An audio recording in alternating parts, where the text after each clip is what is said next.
Frankfurt are down 2% each right now, and the NASDAQ here in the U.S. is also down over 2%. We bring in tech analyst Ian Wishingrad.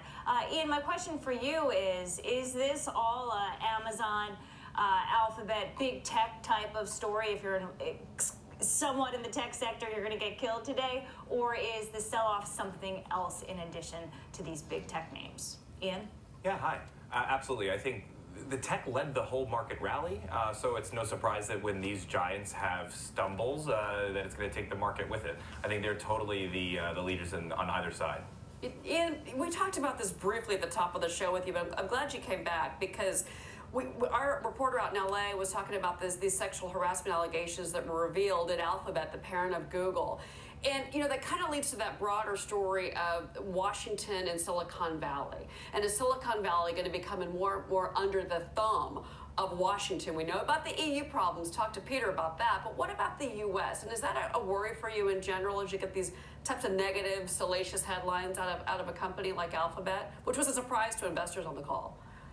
Yeah, absolutely. I mean, I think naturally what happens is technology moves at a pace that no bureaucracy or government could possibly keep up with. So it's only natural at some point they get their act together and they start to say, let us take a peek under the hood. Maybe you're more powerful than you should be, and there needs to be some regulation. I don't even think that's necessarily bad for their business. And on the sexual harassment side, that's just good business. You can't, can't condone that at all. But Ian, would this be bad for their business? It's something that Maria Bartiromo spoke about with the Oracle executive Larry Ellison, and he said, I agree with Amazon's Jeff Bezos, that when it comes to providing services and doing business with the U.S. Department of Defense, that's what these tech giants need to do. They need to aid the United States and our security over appeasing the more liberal employees at those companies.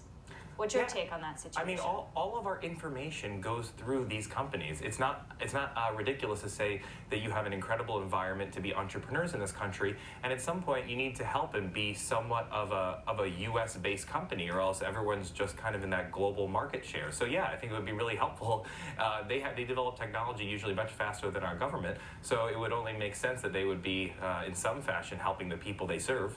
But the people themselves are what's been under fire. As you know, we're looking at the FANG stocks in the pre-market, and they're all severely down. Facebook's down 4%. Amazon is now down 10%.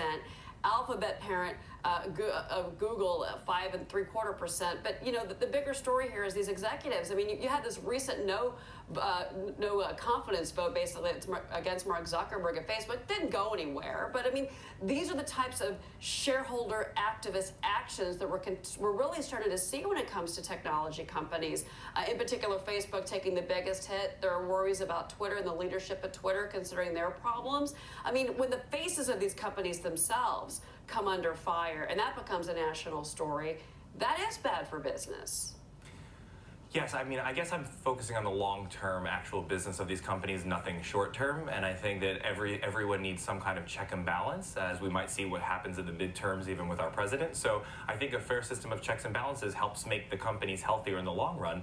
Now, the fact that there's probably a disproportionate amount of employees with a liberal bias, that's just the nature of where these people came from, how they were educated in their beliefs, and it's not inappropriate for the government to check and make sure that we try to create these platforms and keep them as neutral as possible, so that the information that we receive and go check and transact with these things is as fair as possible. Gary, do you think a so-called Santa Claus rally that we all hope for as we get